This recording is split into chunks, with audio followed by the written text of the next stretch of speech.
Hey everyone. Alright, so what we're going to do here is we're going to continue our look at hypothesis testing. And specifically we're going to look at if we have some statement about the mean, but we don't know the population standard deviation. And so if we think back from what we were doing with confidence intervals, the same pattern pops up with hypothesis testing. So the hypothesis, we assume that the mean is the equality statement of the hypothesis. So we're making some statement about the mean, some claim about the mean, and we use the equal sign out of the possible comparisons that we can do for the null hypothesis. And so the null hypothesis equality tells us something about the mean. The tests we can do, well, if we know the population standard deviation, we use a z-score and do a z-test to find if we're in a rejection region. If we don't know,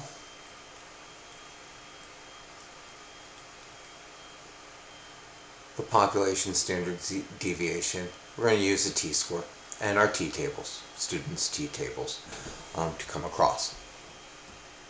And so if we think back to chapter 6, our t-score was defined by x bar minus mu divided by the sample standard deviation in its own right divided by the square root of n.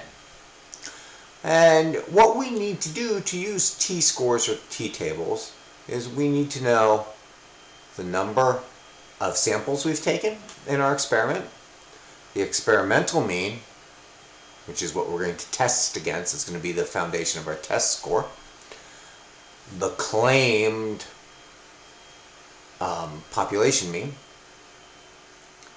the sample standard deviation, and this also, in developing t-scores, tells us the actual family of t-curves that are going to be used, because the t-curves change based off of the degrees of freedom, right? Which was equal to n minus 1. And so we have a similar setup here. And so what I'm going to do here is I'm going to build a t-test, and we're going to find our p-values, or if we're in a rejection region or not, based off of the tests we're doing. So let's find an example here, and then we'll use a t-test. So let's put this up. So a used car dealer says that the mean price of used cars sold in the last 12 months is at least $21,000. You suspect this claim is incorrect and find that a random sample of 14 used cars sold in the last 12 months has a mean price of $19,189 and a standard deviation of $2,950. Is there enough evidence to reject the dealer's claim at a level of significance of 5%, or alpha of 0.05? And so what we're going to do is, for this one, I'm going to use a rejection region. I tend to like rejection regions in my tests. I know p-values are useful too. But what we'll do here is we will find a critical value, and then we'll use that critical value to compare our z-test. So let me switch over here back to the blackboard. So what can we get from this? Let me change my color scheme a bit, and we'll say, all right, so the claim was, well, I'll actually write it in full mathematical language, at least $21,000. And so at least $21,000 gives us a greater than or equal to. And so that is our null hypothesis. Means our alternative hypothesis is the average is less than 21,000. And so the claim we're testing for is the null.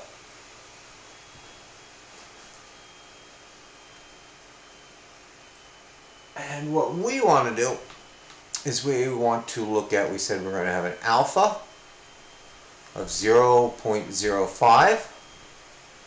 We ran 14, we tested 14 cars, and we got an average of 19,000 and what? 19,189. And our test samples had 2,950 as the standard deviation. And of course, any equals 14, that means our degrees of freedom are 13. These two things go hand in hand. Alright, so we look at our alternative test, and it is pointing to the left, right? The inequality points to the left, so if we draw this as a bell curve, a bellish curve, it's going to be a left-tailed test, and this is going to be a rejection region.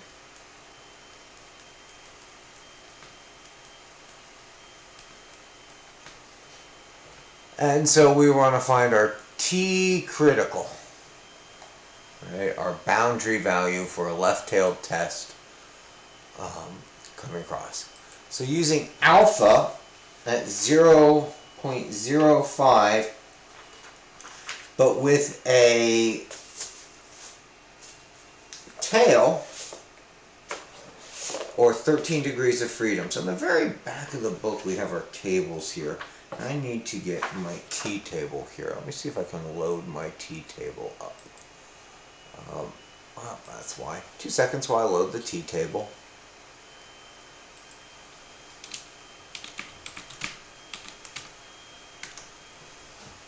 Trying to flip it in the book and show the book, and I think it'll be better to do it electronically. This is table 5 or table 6?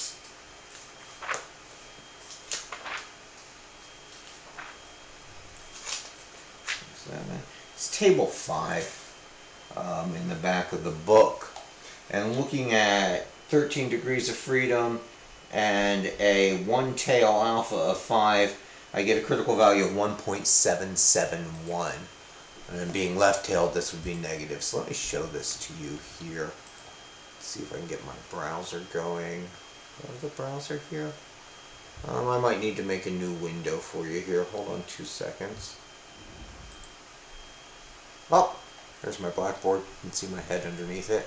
What I've been working on is finding a way to write over top of an image so that I can write those things on the board and still have my camera going. So I had that working there in the meantime. But let me fix this here. And let me add this. All this so I can grab a table from the back of a book, huh? There we go. There you go. There's my Pearsons. Why is that looking so? Oh, yep, it has this big filter on it. Let me turn that off. Better. Oh, technology. Gotta love it, eh? Alright, let's come over here and let's get in and see this table. For those of you that are only doing this online, I have to do the similar thing sometimes in class. We just pull up the thing that we need and grab what we need out of it. So for here, we'll pull up the e-text, go through. What we're looking for is table 5. All this to show you a number that I already have, but finding these critical values are important, and how these t-tables work for us. Well, we need to get used to the tables themselves. Almost there. There we go.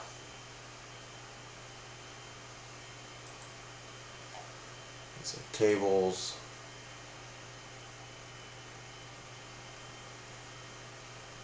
I want table 5. So Z critical values. Where's my arrow thingies? Table 5. Oh, those are chapters, tables. Alright, close this. There we go. There's my page turners. Should be table 4, part 2.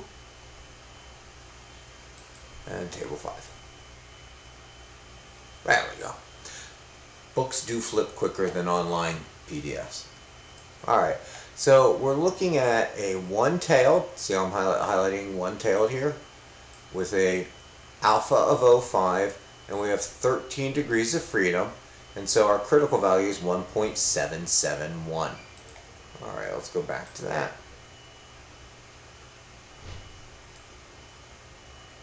Get over here. So our critical value, since it's left-tailed, is negative 1.771. So negative 1.771. And so we need to do a t-test. So I need to take 19,189. I need to subtract from that the claim, which was 21,000. And I need to divide all of that by 2,950 divided by the square root of 14. And so plopping that on my lovely calculator, I get approximately negative 2.297, which means that test data, that piece of test data, is somewhere right about there. And so it's in the rejection region. And so I reject the null hypothesis.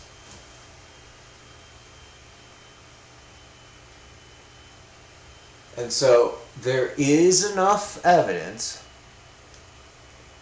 There is enough evidence. Scroll up a bit here. With an alpha of 0.05 to reject the claim.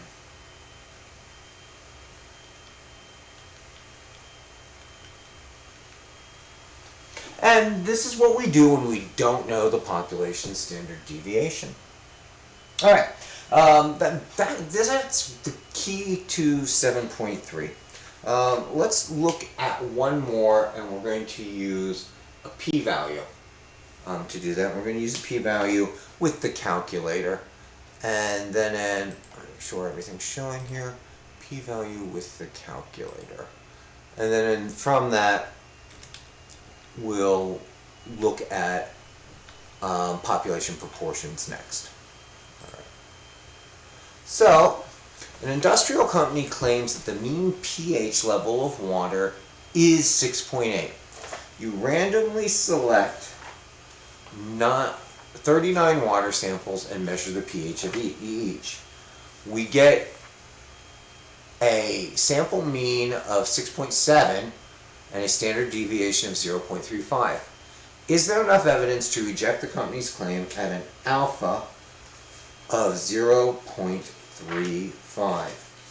And so what we can do here is we can look at a rejection region, or we could look at it in doing a p-value. And I'm going to use a p-value here for this. So let's go back to the blackboard. I'm going to scroll down a bit here. Let's see. Oh, it looks like we need to erase again. I'm using smaller blackboards this time. So let me clear this. Let me change.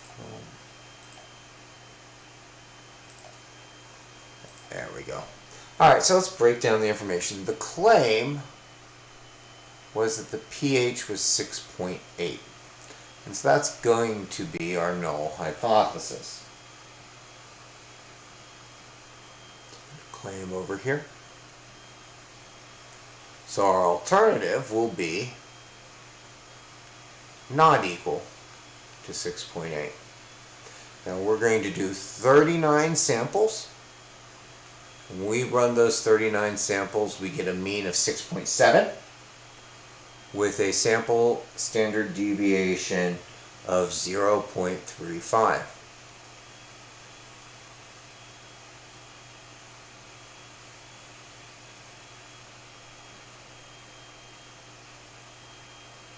And so what we end up with is a two-tailed test where half of alpha is on each side.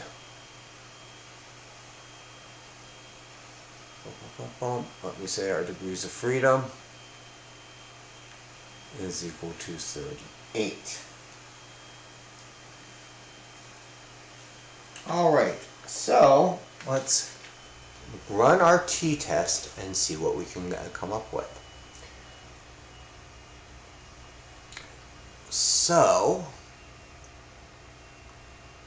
our t-value is going to be 6.7 minus 6.8 divided by 0.35 in its own right, divided by the square root of 39.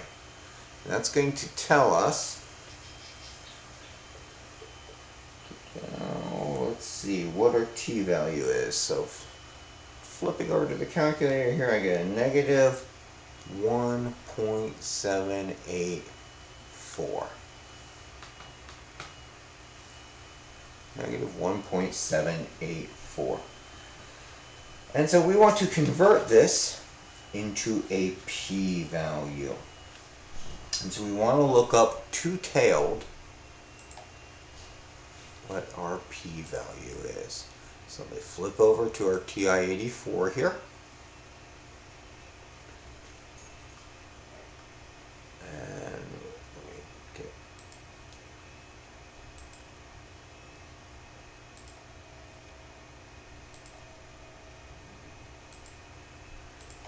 Alright, we should see a TI-84. So I'm going to go to Stats, Tests, and T-Tests. And my input is going to be directly from statistics, not data. So I'm going to hit Stats. My mu is going to be, what was my mu? 6.8. My sample was 6.7. My sample standard deviation was 0.35. We had 39, and we are comparing to the not equal. So we will calculate. And we get our p-value of 0.0823. 0.0823. So I'm going to come back over here to the blackboard. And our p-value, p is equal to 0.0823. Oh, I guess let's be a little more accurate. It was 2836, so I will round up. 0.04. And so when I compare alpha to p, my alpha was 0.05 and my p was 0.0824, which is greater than. And this means I reject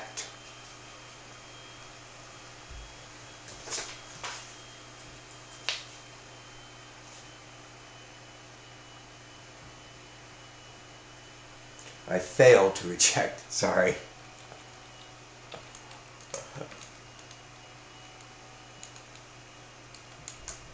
P is greater. I fail to reject the null. And so there's not enough evidence to reject the claim. There's not enough evidence to reject the claim. And so we have to trust this company's resource. Again, this is exactly like what we did for Z-scores. Exactly what we did for Z-scores. And having our calculator makes it nice and neat for us finding those boundaries. The key I'm going to give for the people studying at home is if you have a calculator, use the stats key in the tests to get your p-values and do p-value comparisons for you. And in the book, I think that was back in section 7.1, it says if p is less than or equal to alpha, you reject the null hypothesis. If p is greater than alpha, then you fail to reject. And so your calculator is going to pop out nice p-values for you. If you don't have a calculator that does the p-test for you, use the table and rejection regions. And then if you fall into the rejection region, you reject the null hypothesis. And if you fall into not the rejection region, then you fail to reject. I think that's the easier way to sort between the two.